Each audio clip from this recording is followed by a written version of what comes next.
मैया जी के पूजा करबे 9 दिन भूखी के हो 9 दिन भूखी के एगो चुनरी लाइदा हो एगो चुनरी लाइदा हो सैया रोसड़ा बाजार से एगो चुनरी लाइदा हो सैया हाजीपुर बाजार से एगो चुनरी लाइदा हो सैया हसनपुर बाजार से एगो चुनरी लाइदा हो सैया पटना शहर से Presented by Dev Bhojpuri Entertainment Rosa Bettiya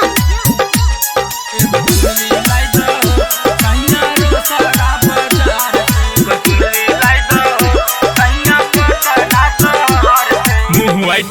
राजा तू बात हमर सुन के मुँह राजा तू बात हमर सुन के एगो चुनरी लेके अइहा सैया मार्केट हसनपुर से मुँह राजा तू बात हमर सुन के एगो चुनरी लेके अइहा सैया मार्केट हसनपुर से मैया जी के पूजा करबै हमहू ना बारात में एगो चुनरी लाइदा हो एगो चुनरी लाइदा हो सैया पटना शहर से एगो चुनरी लाइदा हो सैया रोसड़ा बाजार से एगो चुनरी लाइदा हो सैया हाजीपुर बाजार से एगो चुनरी लाइदा हो सैया पटना शहर से